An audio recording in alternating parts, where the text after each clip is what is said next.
के एजेंडा में सीधा सवाल, ये जो स्पेशल सत्र बुला रही है मोदी सरकार, क्या इसमें एक देश एक कानून का बिल आने वाला है, या इसमें एक देश एक चुनाव का बिल आने वाला है, या कोई और महत्वपूर्ण बिल? इसकी अटकलें लगाई जा रही है।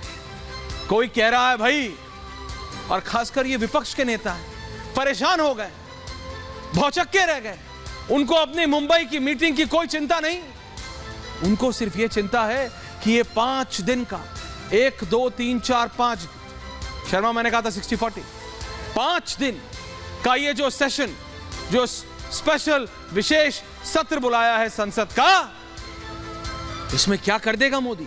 कोई सर खुजला रहा है, कोई सर पकड़ के बैठा है, लेकिन सबके पास एक ही चीज कॉमन है, सवालिया निशान। किसी को नहीं पता है क्या होने वाला, किसी को। कोई कह रहा है भाई ये तो यूसीसी ले आएगा, कोई कह रहा है यूसीसी नहीं, एक देश एक चुनाव ले आएगा, कोई कह रहा है भाई मोदी का कुछ नहीं पता क्या ले आए। तो समझिए आप, विपक्ष सिर्फ एक इस निर्णय से कि सरकार ने स्पेशल सत्र बुला लिया है संसद का, जो कि प्रधानमंत्री मोदी प्रधानमंत्री बनने के बाद पहली बार हो रहा है 9 साल, 5 दिन का विशेष सत्र बुलाया जा रहा है, और इसके चलते इतना परेशान है विपक्ष, इतना परेशान। कोई कह रहा है कैसे बुला लिया, उस समय तो त्योहार होते हैं। कोई कह रहा है भाई अब तो पूरी स्ट्रैटेजी बदलनी पड़ेगी, अगर यूसीसी कर दिया तो। कोई कह रहा है अरे तुम्हारे में अकल नहीं है, यूसीसी नहीं करेगा, वो करेगा एक देश एक चुनाव। क्या होगा मैं फिर कह रहा हूं, किसी को नहीं पता। सरकार ने सिर्फ यह अनाउंस किया है कि 5 दिन का विशेष सत्र बुलाया जा रहा है संसद का, बस आधिकारिक सिर्फ इतना है, उसके आगे सवालिया निशान। सब अपना कर रहे हैं, कोई कुछ कोई कुछ कोई कुछ। चलिए मान लीजिए एक क्षण के लिए कि एक देश एक चुनाव का अनाउंसमेंट हो जाता है, तो क्या फायदा है या क्या नुकसान है? उसके बाद यूसीसी में भी बात करेंगे।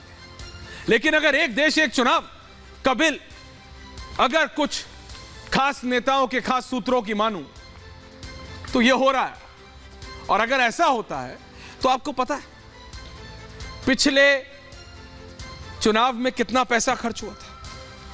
यह मुझे आपको बताने की जरूरत नहीं कि 28 राज्य हैं, 2 केंद्र शासित प्रदेश। आप मेरी बात समझिए, लोकसभा की 545 सीटें, राज्यसभा की 250 सीटें।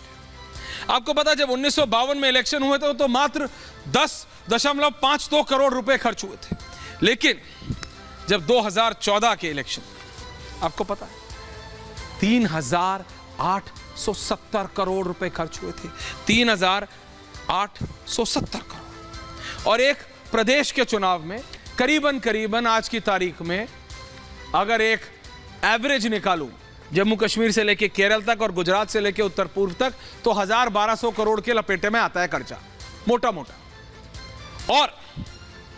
और अभी से लेके और 2024 तक आपको पता है कौन कौन से चुनाव और आने हैं?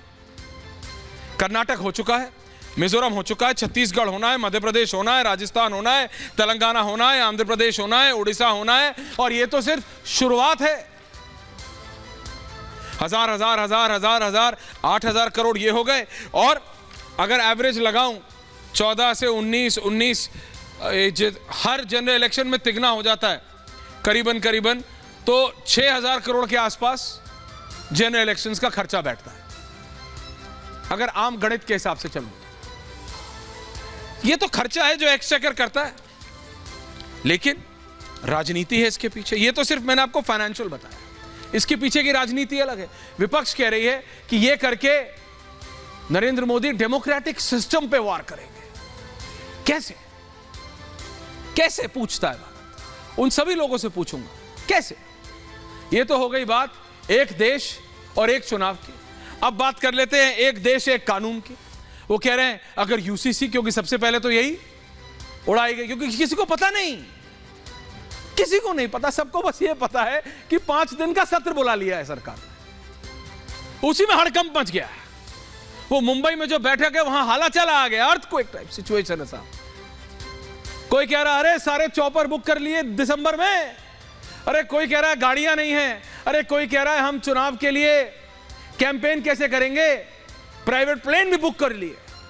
सोचिए, नेता यहां तक यही कह रहा हूं, ये सब शगुफ है। रियलिटी क्या है? 5 दिन का संसद का सत्र, क्या होगा, क्या सही क्या गलत,